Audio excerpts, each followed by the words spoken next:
जमीन पर अवैध कब्जा को लेकर जो है यानी अब आपको सोचने की जरूरत नहीं है, इसलिए कि अब जो है सरकार के द्वारा नया कानून बना दिया गया।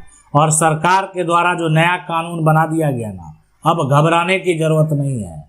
तो सबसे पहले यानी हमारे देश में अगर बात करें तो भारतीय न्याय संहिता वर्तमान में अभी नया कानून है। पहले से जो चल रहे कानून है वो दीवानी प्रक्रिया संहिता है, उसके बाद भूमि राजस्व संहिता है, और यहाँ पर सार्वजनिक जो भूमि है उसके लिए कानून है। बात करेंगे सबसे पहले, देखें हमारे देश में जो बदलाव किए गए, खास करके उसमें ऐसे भी नियम और कानून पे ध्यान रखा जाता है जहां कोई किसी का जमीन हड़प नहीं ले, कोई किसी के जमीन को कब्जा नहीं जबरन जाकर कर दे। अरे तो कब्जा करना किसी का घर में घुसने के बराबर ही है ना, किसी के जो प्रॉपर्टी को नष्ट करने के बराबर है, और इसीलिए कानून बनाया गया है। तो इसलिए इस बात को आप समझ लें कि इससे पहले भारतीय न्याय संहिता जो कानून आया है ना बीएनएस, तो बीएनएस से पहले भी कानून था।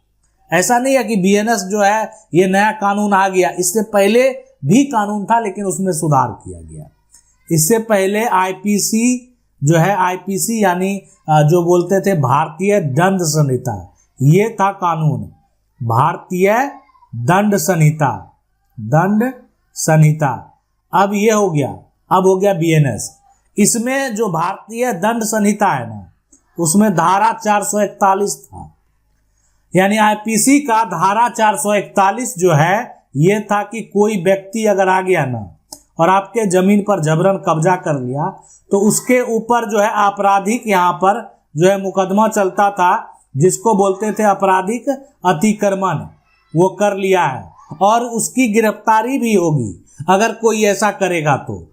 इसके अलावा ये तो धारा 441 हो गया, इसके अलावा भी जो धारा है यानी धारा 441 के अलावा धारा 442 भी था।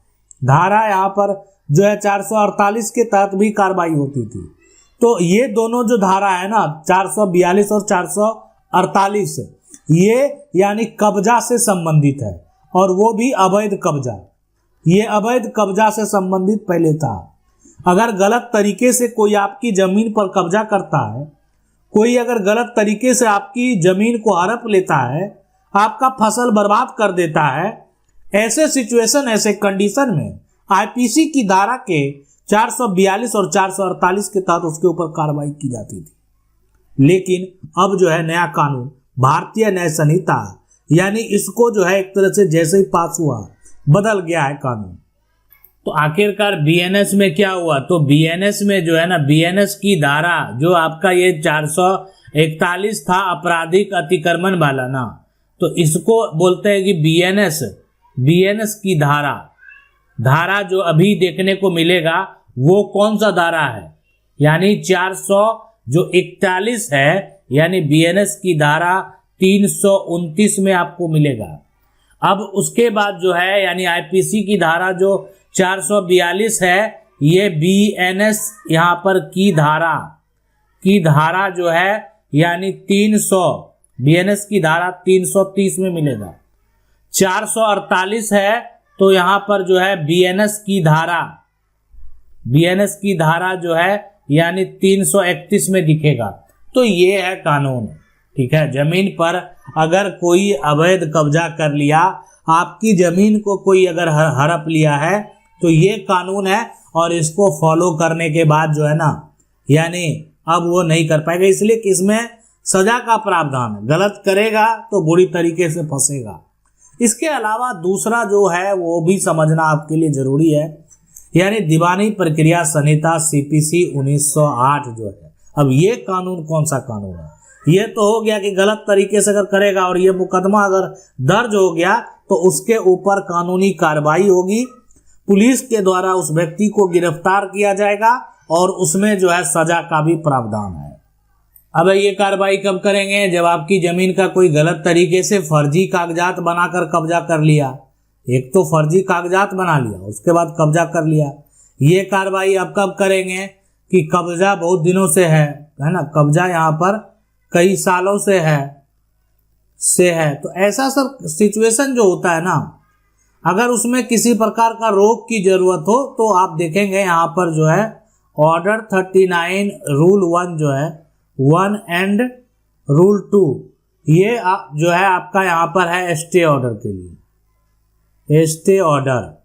तो ये है पूरा कानून। तो दीवानी सीपीसी के तहत भी केस फाइल किए जाते हैं आपका जो हक है, हक की लड़ाई के लिए। अब बात करेंगे सबसे पहले कि इसके अलावा सीपीसी में तो इसके अलावा भी धारा है, यानी धारा 6 वो कि किसका, स्पेसिफिक रिलीफ एक्ट का। यानी स्पेसिफिक रिलीफ एक्ट का जो धारा 6 है वो ये कहता है कि अगर कोई भी व्यक्ति ये जमीन को अगर जबरन कब्जा कर लेता, कोई भी व्यक्ति अगर कब्जा कर लेता आपकी प्रॉपर्टी को, आपकी जमीन को, तो अब आपको घबराने की जरूरत नहीं है।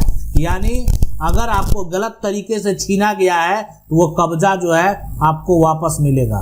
वो आपकी जमीन है या नहीं है उससे कोई लेना देना नहीं। ये तो मालिकाना हक, टाइटल जब साबित होगा, टाइटल जब कोर्ट में साबित होगा तो उस समय की बात है।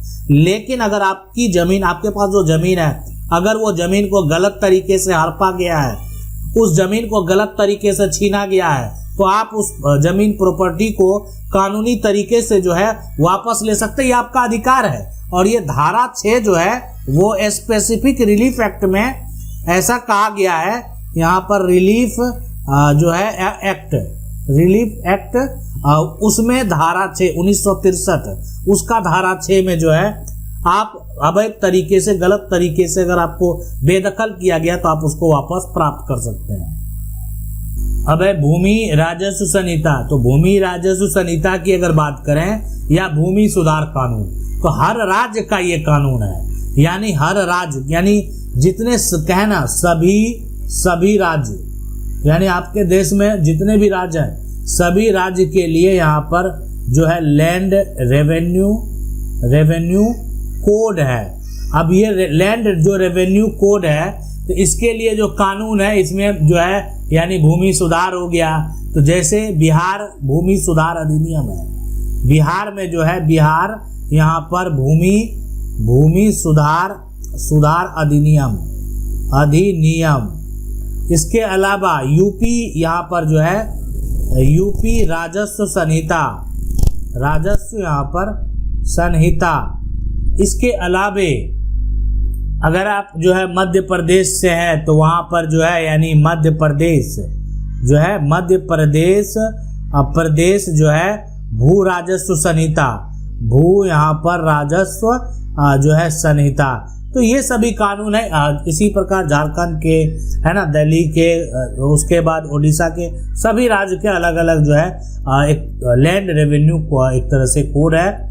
अब यहाँ पर देखा जाए कि आखिरकार इस लैंड रेवेन्यू कोड से कब्जा का क्या जो है कनेक्शन है। ये तो मान लेते हैं ठीक है लैंड रेवेन्यू कानून है, भू राजस्व संहिता, भूमि सुधार कानून, लेकिन इससे कब्जा से क्या लेना देना।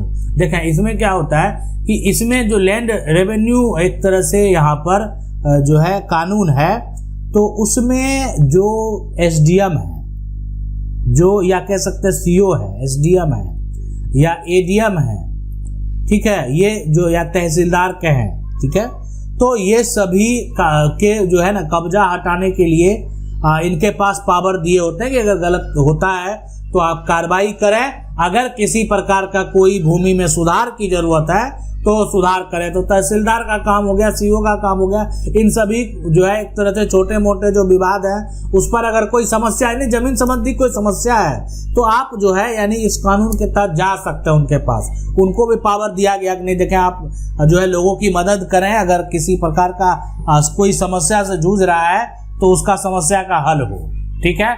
इसके अलावे यानी आपका है सार्वजनिक भूमि।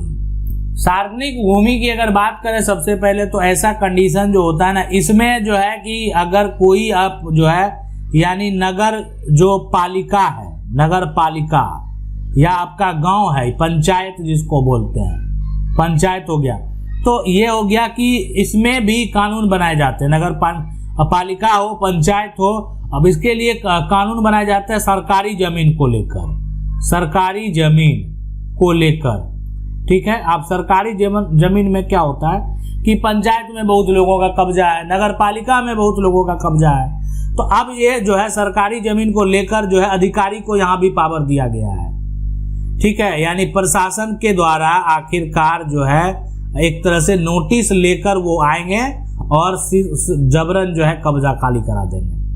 अब उसमें आपका मकान बना हुआ है, दुकान बना हुआ है, उससे कोई लेना देना नहीं है। यानी आपकी जमीन से जो है प्रशासन के द्वारा कब्जा खाली कराया जाएगा। सरकारी जमीन है, सुनने को तैयार नहीं, उनको खाली चाहिए। नोटिस एक बार मिला आपको, अब आप जो है खाली नहीं किए तो जबरन प्रशासन आएगी और जो है बुलडोजर से सरकारी जमीन यानी वो अतिक्रमण कहकर पूरा जो है खाली करा देगी। तो इसलिए सरकारी जमीन पर जो है अगर कोई किसी प्रकार का कोई निर्माण आप कराते हैं, आप सरकार के द्वारा अगर भविष्य में मान लेते हैं आपको उसका कागजात दिया जाता है, तो वैसे सिचुएशन में ही आप रह सकते हैं। खास करके पंचायत में देखें उतना बड़ा समस्या लोगों को नहीं आता, लेकिन नगर पालिका में क्या होता है, अगर आप सरकारी जमीन पर अतिक्रमण करके बैठेंगे और सरकार को वहां से जो है मान लेते हैं भवन कोई बनाना है या वहां पर कोई सड़क बनाना है, तो सरकार के द्वारा तुरंत अतिक्रमण हटा दिया जाता है। आशा करते हैं वीडियो अच्छा लगा होगा। वीडियो को लाइक जरूर कर दें। चैनल को पहली बार देख रहे हैं सब्सक्राइब करके जो बेल आइकन है उसको जरूर दबा लें। मिलते हैं अगले वीडियो में, तब तक के लिए जय हिंद।